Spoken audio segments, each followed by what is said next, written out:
Hai, ketemu lagi. Di video kali ini kita mau nge-review Xiaomi Redmi 9. Xiaomi Redmi 9 ya teman-teman, bukan Redmi Note 9 atau Note 9 Pro. Soalnya seri dari Redmi ini kita agak sedikit bingung, ada banyak varian. Ada Redmi 9, 3/32, 4/64, terus ada Redmi Note 9, itu juga ada pilihan 4/64 dan 6/128. Yang paling tinggi Redmi Note 9 Pro. Dan buat teman-teman semua, tidak semua tipe yang ada di Google atau di internet itu masuk di Indonesia. Itu mungkin hanya diproduksi di India atau di China, tapi tidak masuk di Indonesia. Unit yang kali ini kita akan review yaitu Redmi 9 3/32.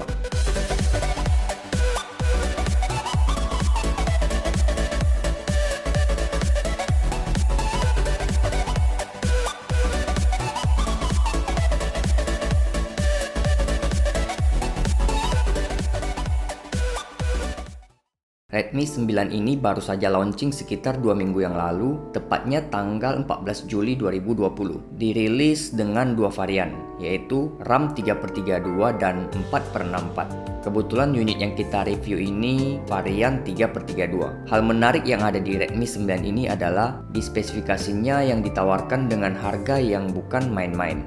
Dengan harga Rp1.799.000 untuk varian yang 3/32 ini. Mulai dari prosesornya yang sudah memakai MediaTek Helio G80, terus RAM 3GB nya juga sudah cukup, nggak terlalu minim space. Internalnya yang sudah lumayan 32GB, juga nggak terlalu drop-drop banget. Baterainya sudah 5020 mAh yang bisa kita ajak untuk stay on 2 kali 24 jam. Dan masih banyak lagi yang bisa kita dapatkan dari HP ini, yang akan kita ulik semuanya sebentar lagi. Oh iya, tadi ngomong-ngomong soal baterai di Xiaomi Redmi 9 ini, kayaknya kedengaran cukup seru kalau kita bahas di paling awal. Ya, baterai di Xiaomi Redmi 9 ini sudah sangat besar banget. Sudah memiliki kapasitas 5020 mAh. Wow, terbilang gede. Bahkan gede banget. Lebih tinggi daripada kapasitas baterai yang ada di brand sebelah. Contoh kayak Vivo dan Samsung yang masih mentok di angka 5000 mAh saja. Baterai 5020 mAh yang ada di Redmi 9 ini ketahanannya memang sangat power sih. Baterainya ini bisa nahan sampai 2 harian. Contoh, ketika saya pakai di aktivitas sehari-hari untuk sosmedan, dengerin musik, chatting, dan nonton. Pokoknya selama nggak main game berat dan tempo ngegamenya nggak seharian, baterainya ini sudah cukup sampai 2 harian. Pas saya coba beranikan diri untuk tes ketahanannya ketika bermain game, itu baterainya lumayan awet sih. Main game selama 6 jam masih bisa ditahan oleh baterai HP ini. Kalau membahas soal game, pasti ada muncul pertanyaan, apakah HP ini kuat untuk ngegame? Ya, jawabannya tentu. Karena pas saya pakai HP ini untuk ngegame, dia bisa berjalan di FPS yang high tanpa ada ngelag-ngelag gitu. Contoh, pas bermain Mobile Legends, ini settingannya bisa nampung di mode HFR dan di FPS high. Itu hasil grafik yang dihasilkan kece parah sih. Performa Helio G80-nya ini di sini terasa banget.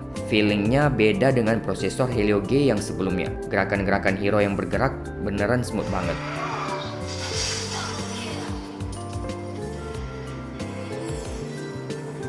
Dan kalau untuk bermain game PUBG, HP ini bisa berjalan di settingan grafik smooth high sampai di settingan HD high. Kalau teman-teman lihat, ini hasil frame yang dihasilin sangat smooth banget. Kalau karakternya digerakin ke kiri atau ke kanan, framenya nggak ada yang delay gitu. Jadi sudah kejawab kan? Dan kalau bermain game, layarnya ini sangat luas dan lebar banget. Karena layarnya ini berukuran 6,53 inci dengan panel IPS LCD dan resolusinya sudah Full HD. Sehingga ketika kita bermain game atau nonton bisa terasa lebih puas dan nggak bikin mata kita jadi lemes. Dan rasa takut ketika HP ini tergores juga sudah berkurang. Misalnya kena goresan kuku atau benda tajam lainnya, ya nggak terlalu resah sih. Soalnya layar ini sudah diproteksi dengan Corning Gorilla Glass 3 yang kalau ada goresan-goresan benda yang tidak sengaja, layarnya bisa terproteksi dengan aman. Oke, sekarang kita bahas di build quality-nya. Untuk body dan build quality dari HP ini didesain dengan motif unik yang di belakangnya ada desain lingkaran mengelilingi kameranya. Terus bodinya ini ramping, didesain seperti 3D curve gitu, sehingga kalau dipegang nyaman dan gak kepleset megangnya. Bodi belakangnya ini terbuat dari polikarbonat yang terasa banget sih feeling plastiknya, yang kalau kita ketuk bunyinya seperti ini. Terasa banget ya kalau bahan dari HP Xiaomi Redmi 9 ini terbuat dari polikarbonat atau plastik. Tapi overall desainnya sudah oke sih. Saat digenggam pun build quality-nya cukup kokoh dan enak digenggam. Kan nggak mungkin harga 1,8 jutaan bodinya terbuat dari kaca. Kalau ada yang 1,8 jutaan terbuat dari kaca, mungkin HP-nya udah pasti sangat laris. Pasti diborong sama teman-teman semua. Apalagi spek yang seperti ini, harga 1,8 juta, body build quality dari kaca, itu wow banget. Tapi itu mungkin sangat susah ya, dengan harga yang 1,8 jutaan. Saya pribadi sih sangat suka dengan desain doff dari Xiaomi Redmi 9 ini, soalnya sidik jari nggak gampang nempel, gampang banget dibersihin. Cuma ini hati-hati ya, gampang kebaret. Dan untuk bodi belakangnya ini sudah dilapisi dengan lapisan nano coating, yang kalau ada percikan air mengenai bodi belakangnya, percikan airnya itu langsung jatuh ke bawah dan nggak nempel ke bodinya, sehingga bodi belakangnya nggak gampang jamuran. Dan kalau dia kena air, itu percikannya langsung membentuk kayak bubble gitu. Itu sih ciri khas dari coating. Buat teman-teman yang pernah coating HP-nya, silahkan komen di bawah ya. Oke, kalau kita bicara soal kameranya nih sekarang.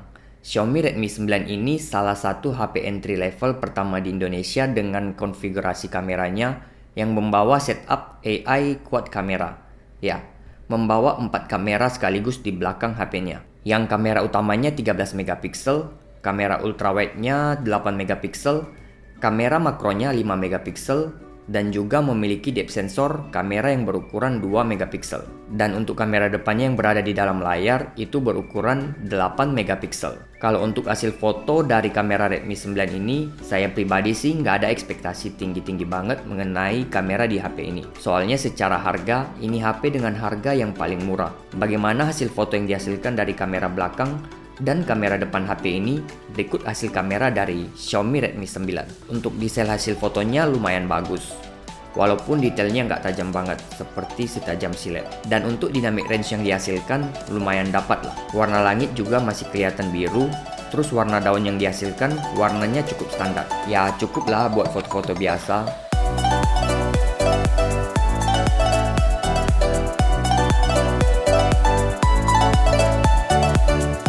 Dan kalau untuk foto di kondisi low light, Redmi 9 ini masih belum memberikan fitur foto malam seperti fitur di Vivo yang punya Extreme Night Vision. Jadi nggak usah terlalu berharap lebih untuk hasil dari kameranya ini di kondisi low light.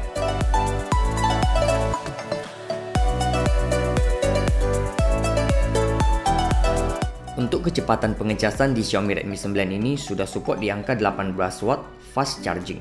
Dan kalau kecepatan ngecasnya itu bisa dibilang ngebut, meskipun nggak ngebut-ngebut banget. Sebagai gambaran, ketika saya cas mulai dari 0 sampai 100% itu memakan waktu kurang lebih 2 jam setengah.